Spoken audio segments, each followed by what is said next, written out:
বিসমিল্লাহির রহমানির রহিম। ইসলামে বহুবিবাহের প্রয়োজন হয় কেন? বহুবিবাহের প্রথা ইসলামের পূর্ব যুগে দুনিয়ার প্রায় সকল ধর্মে বৈধ ছিল। আরব, ভারতীয় মহাদেশ, ইরাক, মিশর, ব্যাবিলন প্রভৃতি সব দেশেই এই প্রথার প্রচলন ছিল। বর্তমানকালে ইউরোপের এক চিন্তাবিদ বহুবিবাহ বন্ধের জন্য তার অনুসারীদের উদ্বুদ্ধ করে আসছেন, কিন্তু তাতে কোনো সুফল বয়ে আনা সম্ভব হয়নি। বরং তাতে সমস্যা আরও বৃদ্ধি পেয়েছে।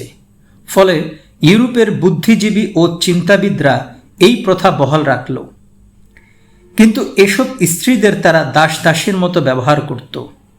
তাদের প্রতি কোনো রকম ইনসাফ করা হতো না। চরম বৈষম্য বিরাজ করত পারস্পরিক সম্পর্কের ক্ষেত্রে।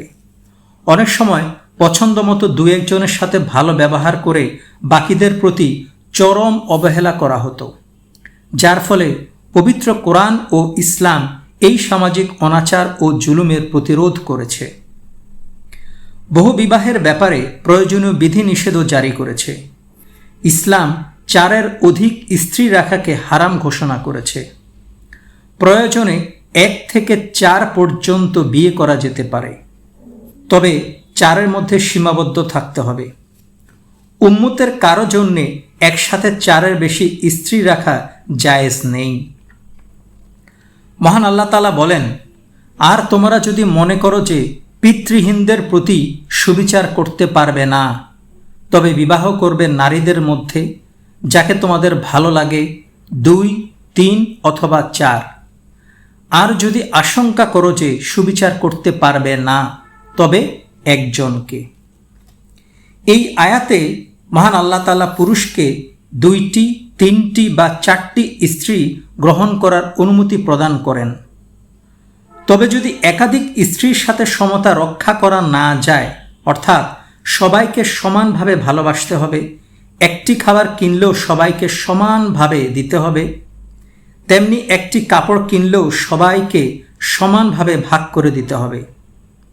আর যদি সমতা রক্ষা করা না যায়, তাহলে একটি মাত্র স্ত্রী গ্রহণ করা বিধিসম্মত হবে। যদি একাধিক বিয়ে করলে তাদের সাথে ইনসাফ করা যাবে না বলে আশঙ্কা করা হয়, তবে এক বিয়ের উপরই সন্তুষ্ট থাকতে হবে। ইসলাম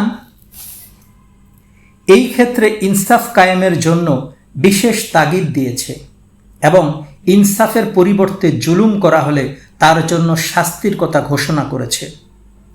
ইনসাফ করে চলতে পারলে 4 জনকে রাখার অনুমতি দিয়েছে, অন্যথায় একজনের উপর যথেষ্ট ইনসাফ করতে নির্দেশ দিয়েছে। ইসলামে বহুবিবাহ বা একাধিক বিয়ের প্রয়োজনীয়তা কেন? বিয়ের আসল উদ্দেশ্য হল নিজের পবিত্রতা, দৃষ্টি রক্ষা করে চলা, লজ্জা স্থানের হেফাজত, সন্তান লাভ এবং জেনা ব্যভিচার থেকে বেঁচে থাকা। সুস্বাস্থ্যের অধিকারী ধনবান অবসর লোকও সমাজে রয়েছে, যারা 4 জন স্ত্রীর হক যথারীতি আদায় করার সামর্থ্য রাখে। তাদের মতো লোকের নিকট হাজারো গরিব মানুষের জীবিকা নির্বাহের ব্যবস্থা হয়। এ অবস্থায় যদি তারা 2-4 জন গরিব পরিবারের মহিলাকে বিয়ে করে, তবে তাতে কোনো সমস্যা নেই। অনেক সময় মহিলারা বিভিন্ন রোগ ব্যাধিতে ও গর্ভধারণ প্রভৃতি কারণে স্বামীকে দেহদানের যোগ্যতা রাখে না। এ অবস্থায় সুস্থ সবল ধনী স্বামীকে দ্বিতীয় বিবাহের অনুমতি দিলে জিনা ব্যভিচার থেকে স্বামীকে বাঁচানো সম্ভব হয়, যা একটি উত্তম ব্যবস্থা। আবার অনেক মহিলাদের বিভিন্ন রোগের কারণে বা বন্ধ্যা হওয়ার কারণে সন্তান জন্ম দেওয়ার যোগ্যতা থাকে না। অন্যদিকে পুরুষদের সন্তান লাভের আগ্রহ বেশি থাকে। সেক্ষেত্রেও স্বামীর দ্বিতীয় বিয়ে করার জায়েজ রয়েছে। মূলত মহিলাদের সংখ্যা পুরুষদের তুলনায় অনেক বেশি। মহিলাদের তুলনায় পুরুষদের জন্মের হার কম এবং মৃত্যুর হার বেশি। আবার অনেক পুরুষ যুদ্ধে, পানিতে ডুবে, দুর্ঘটনায় মারা যায়। সুতরাং একাধিক বিয়ের অনুমতি না থাকলে অতিরিক্ত মহিলাদের জীবন বিপন্ন হতে বাধ্য, চরিত্র ধ্বংস হওয়া নিশ্চিত। তাই এই সমস্যা থেকে উত্তরণের জন্য দ্বিতীয় বিবাহই উত্তম পদ্ধতি। আবার দেখা যায় মহিলারা পুরুষদের জ্ঞান বুদ্ধিতেও অর্ধেক এবং ধর্ম পালনেও অর্ধেক। অনুপাত হারে মহিলা পুরুষের 1/4। আর এই কথা সুস্পষ্ট যে 4/4 মিলে পূর্ণ এক হয়। এতে বোঝা যায় 4 জন মহিলা 1 জন পুরুষের সমান। এজন্যই শরিয়াতে একজন পুরুষকে একসাথে 4 জন স্ত্রী গ্রহণ করতে বা রাখতে অনুমতি প্রদান করেছে। আমিন।